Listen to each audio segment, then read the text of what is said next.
ಎಲ್ಲ toppers social ಮೀಡಿಯಾದಲ್ಲಿ ಗಬ್ಬೆ ಬುರ್ಸಿರೋರು, social ಮೀಡಿಯಾದಲ್ಲಿ ಹೆಸರು ಮಾಡಿರೋರು ಯೋಗ್ಯರಿಗೆ ಕಪ್ಪೋಗ್ಬೇಕು, ಎಮೋಷನ್ಸ್ಗೆ ಕಪ್ಪಲ್ಲ. ಕರ್ನಾಟಕದ ಶಾರುಖ್ ಖಾನ್ ಅದು, ಕನ್ನಡಿಗರ ಶಾರುಖ್ ಖಾನ್ ಅದು. ಭವ್ಯ ಇಷ್ಟೆಲ್ಲ ಆಟ ಆಡದೆ ತ್ರಿವಿಕ್ರಮ್ ಗೆಲ್ಲಕ್ಕೆ, ಅಕಸ್ಮಾತ್ ತ್ರಿವಿಕ್ರಮ್ ಕಪ್ ತಗೊಂಡ್ರೆ ಓಕೆ, ಜಾಲಿ ಜಾಲಿ. ಕಪ್ಪು ಸಿಗದೆ ಚಿಪ್ ಸಿಕ್ಕರು ಕೂಡ ಬೇಜಾರು ಮಾಡ್ಕೊಂಬೇಡ. Sudeep is a speaker of public. ದುಃಖದಲ್ಲಿದ್ದಾಗ ಜವಾಬ್ದಾರಿನ ಮರಿದಿರೋ ಅಂತ ಕ್ಯಾರೆಕ್ಟರ್ ಅದು. ಸುದೀಪ್ ಅವರೇ ಹೇಳಿರೋ ತರ ಅವ್ರು ಇದ್ರ ಒಂದು ಲಾಸ್ಟ್ ಹೋಸ್ಟ್ ಅಂತ ಹೇಳ್ತಿದ್ದಾರೆ ಈ ಒಂದು ಬಿಗ್ ಬಾಸ್ ಬಗ್ಗೆ, ಅವ್ರ ಬಗ್ಗೆ ಏನು ಹೇಳ್ತೀರಾ? V miss Sudeep sir, actually ತುಂಬ ಮಿಸ್ ಮಾಡ್ಕೊತೀವಿ. ಆ ಕಾರ್ಯಕ್ರಮದಲ್ಲಿ ಅವ್ರ ಒಂಥರ ಅಡ್ಜಸ್ಟ್ಮೆಂಟ್ ಆಗಿಬಿಡಿದೆ. ಬಟ್ ಸುದೀಪನ್ನು ರೀಪ್ಲೇಸ್ ಮಾಡೋದಿದೆಯಲ್ಲ, ಅದು ತುಂಬ ದೊಡ್ಡ.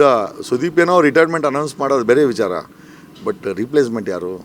That's a biggest question. ಯಾಕಂದರೆ ಅದು ತುಂಬ ದೊಡ್ಡ ವ್ಯಕ್ತಿತ್ವ. ಕರ್ನಾಟಕದ ಶಾರುಖ್ ಖಾನ್ ಅದು, ಕನ್ನಡಿಗರ ಶಾರುಖ್ ಖಾನ್ ಅದು. ಹೈಟು, ಪರ್ಸ್ನಾಲಿಟಿ, ಮಾತು, ಫೈರು ಮತ್ತು ಎನರ್ಜಿ, ಮತ್ತು ದುಃಖದಲ್ಲಿದ್ದಾಗ ಜವಾಬ್ದಾರಿನ ಮರಿದಿರೋ ಅಂಥ ಕ್ಯಾರೆಕ್ಟರ್ ಅದು. ತಾಯಿ ಸತ್ತಾಗ ಕಾರ್ಯಕ್ರಮ ನಡೆಸ್ಕೊಟ್ರಲ್ಲ ಸರ್, ಎಲ್ಲರ ಕೈಲೋದು ನಾನಿದ್ರು ಮಾಡೋಕ್ಕಾಗ್ತಿರಲ್ಲ ಸರ್. ಕಾರ್ಯಕ್ರಮ ಬೇಡ ಹೋಗ ಬಂದ್ಬಿಡ್ತಾ ಇದ್ದೆ. ಬಟ್ ಆ ವ್ಯಕ್ತಿನಲ್ಲಿ ತುಂಬ ದೊಡ್ಡ ಜವಾಬ್ದಾರಿ ಇದೆ ಸರ್. ಸೊ ಅವ್ರನ್ನ ರೀಪ್ಲೇಸ್ಮೆಂಟೇ ದೊಡ್ಡ ಕ್ವಶನ್ನು ಸರ್. ಮತ್ತು ಹೈಟ್ ಹೆಂಗಿದೆ ಸರ್, ಒಳ್ಳೆ ಬಚ್ಚನ್ ಇದ್ದಂಗಿದ್ದಾರೆ. ರೆಡಿ ಕ್ಯಾಮ್ರಾ ತುಂಬೋಗ್ತಾರೆ ಸರ್, ಆ ಫ್ರೇಮ್ ತುಂಬೋಗಿರ್ತಾರೆ. ಹೆಚ್ಚು ಕಮ್ಮಿ ಮೇಲೆ ಒಂದು ಅರ್ಧ ಅಡಿ ಬಿಟ್ಟು ಕ್ಯಾಮ್ರಾ ಶೂಟ್ ಮಾಡ್ಕೊತಾರೆ.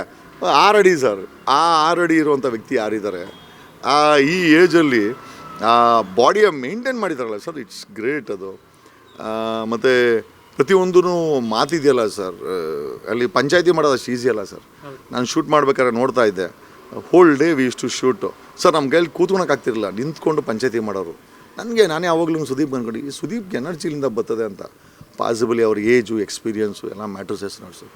ಸೊ ಐ ಥಿಂಕ್ ಮುಂದಿನ ದಿನಗಳಲ್ಲಿ ಇನ್ನೊಬ್ಬ ಐ ಥಿಂಕ್ ಸುದೀಪನ್ನು ಆ ಜಾಗದಲ್ಲಿ ನೋಡಲಿಕ್ಕೆ, ಅದನ್ನು ನಾವು ರಿಸೀವ್ ಮಾಡ್ಕೊಳ್ಳೋದು ದೊಡ್ಡ ಇಂಪಾರ್ಟೆಂಟ್ ಸರ್. ಈಗ ಆ ಜಾಗದಲ್ಲಿ ಸುದೀಪ್ ಬಿಟ್ಟು ಬೇರೆ ಯಾರನ್ನ ರಿಸೀವ್ ಮಾಡ್ಕೊಬೇಕು ಅಂದರೆ ಯಾರದು?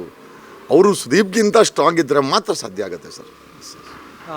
ಅಂದರೆ ವೀಕೆಂಡ್ ಅಂತ ಬಂದಾಗ ಸುದೀಪ್ ಅವ್ರು ಬಂದು ಬರೀ ಒಂದೇ ರೀತಿಯಲ್ಲಿ ದಾಟಿ ಇರಲ್ಲ ಅವ್ರದ್ದು. ಅಂದರೆ ಮೋಟಿವೇಶನ್ ಮಾಡೋದಾಗಿರ್ಬೋದು, ಅಥವಾ ಗದರಿಸಿ ಹೇಳೋದು, ಬೈದು ಹೇಳೋದು, ಒಳ್ಳೆ ರೀತಿಯಲ್ಲಿ ತಿಳುವಳಿಕೆ ಹೇಳೋದು, ಎಲ್ಲ ರೀತಿಯ ಆಯಾಮದಲ್ಲೂ ಕೂಡ ಅವರು ಸ್ಪರ್ಧಿಗಳಿಗೆ ಹೇಳ್ತಾ ಇದ್ದು. ಅದ್ರ ಬಗ್ಗೆ ಏನು ಅನಿಸುತ್ತೆ ಸರ್? ಡೆಫಿನೆಟ್ಲಿ ಸರ್, ಈಗ ನಮ್ಮ ಹೊರಗಡೆ ನಡೆಯೋದು ಏನೂ ಗೊತ್ತಾಗಲ್ಲ ಸರ್.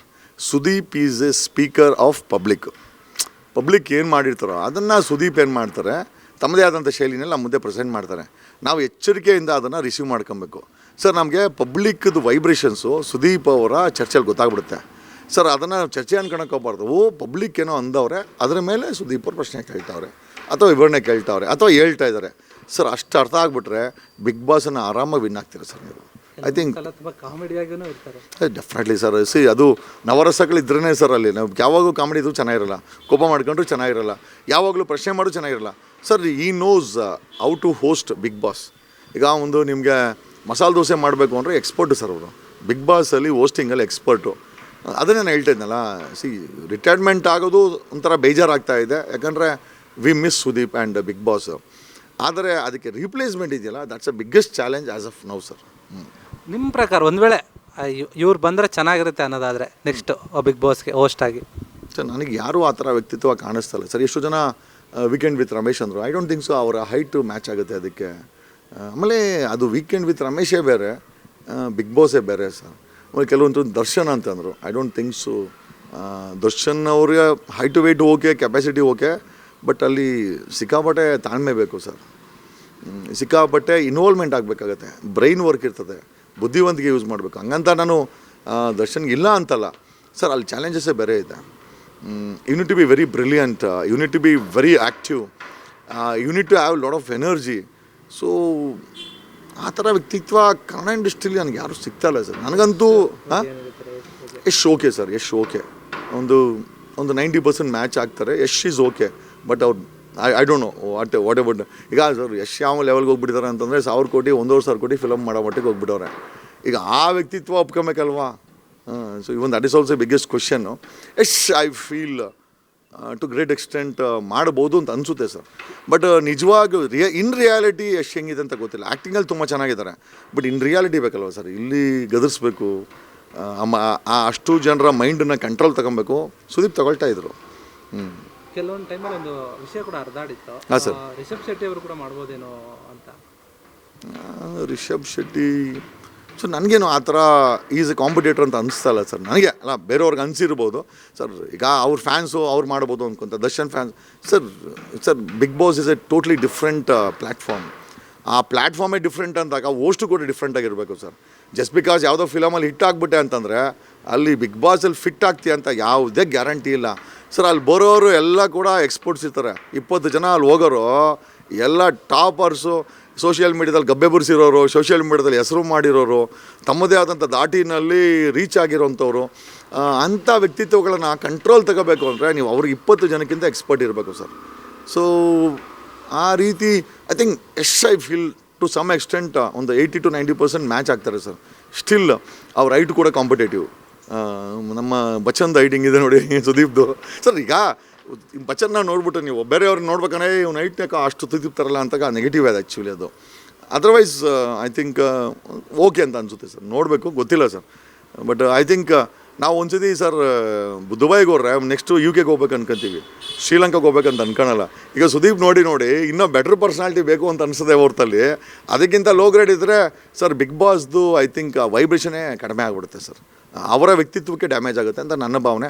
ಅದರ್ವೈಸ್ ಐ ಥಿಂಕ್ ಎಲ್ಲ ಹೀರೋಗಳು ಕೂಡ ತುಂಬ ತಮ್ಮದೇ ಆದಂಥ ಫಿಲಮ್ ಇಂಡಸ್ಟ್ರಿ ಚೆನ್ನಾಗಿ ಮಾಡ್ತಿದ್ದಾರೆ sir. Bigg Boss is a totally different platform.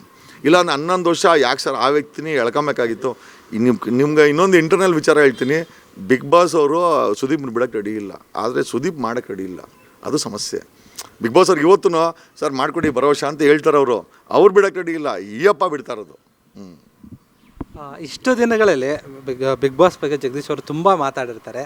ಆದರೆ ಅವರಿದ್ದಂಥ ಕೆಲವು ದಿನಗಳಲ್ಲಿ ಏನಾದರೂ ಒಂದು ವೀಕ್ಷಕರಿಗೆ ಇಷ್ಟು ದಿನ ಗೊತ್ತಿಲ್ಲದಿರೋ ಒಂದು ಸೀಕ್ರೆಟ್ ಹೇಳೋದಾದರೆ ಬಿಗ್ ಬಾಸ್ ಬಗ್ಗೆ ಸರ್, ಬಿಗ್ ಬಾಸೇ ಸೀಕ್ರೆಟು ಸರ್, ಹೇಳ್ಬಾರ್ದು. ಯಾಕಂದ್ರೆ ಅಗ್ರಿಮೆಂಟ್ ಇದೆ. ಸುಮ್ಮನೆ ನನ್ನ ಮೇಲೆ ಏನಾದರೂ ಒಂದು 25 ಲಕ್ಷ ಪೆನಾಲ್ಟಿ ಹಾಕ್ಬಿಟ್ರೆ ಕರ್ನಾಟಕ TV ಕ್ಯಾಮ್ರಾಗಳನ್ನ ನಾನು ಮಾಡಿಸ್ಬೇಕಾಗುತ್ತೆ ಸರ್. ಆಮೇಲೆ ಮೈಕೋ ಕ್ಯಾಮ್ರಾ ಮಾಡಿಸಿದ್ರೆ ನಿಮಗೆ ಶೂಟ್ ಮಾಡೋಕೆ ಏನು ಮಾಡೋಕ್ಕಂತೀರಾ? ಇಲ್ಲ ಸರ್, ಅಲ್ಲಿ ಪೆನಾಲ್ಟಿ ಕ್ಲಾಸ್ಗಳು ಜಾಸ್ತಿ ಇದೆ. ಏನಾದರೂ ನಾವು ಅವಶ್ಯಕತೆ ಇಲ್ಲಿದ್ದು ಮಾತಾಡೋಕ್ಕೆ ಹೋದರೆ ಪಬ್ಲಿಕಲ್ಲಿ ಮಾತಾಡೋಂಗೆ ಇಲ್ಲ. ಈವನ್ ಎಂಟ್ರಿ ಕೂಡ ನಮಗೆ ನೋಡಿ ಹೇಳ್ತಾರೆ, ಸ್ವಲ್ಪ ರೆಡಿ ಇರಪ್ಪ ಅಂತ ಹೇಳ್ತಾರೆ. ಡೇಟು ಹೇಳಲ್ಲ ಸರ್, ನಮಗೆ ಟೈಮಿಂಗ್ ಹೇಳಲ್ಲ. ಸಡನ್ನಾಗಿ 10 ನಿಮಿಷ ಮುಂಚೆ ಫೋನ್ ಮಾಡಿ ಬನ್ನಿ ಅಂತಾರೆ.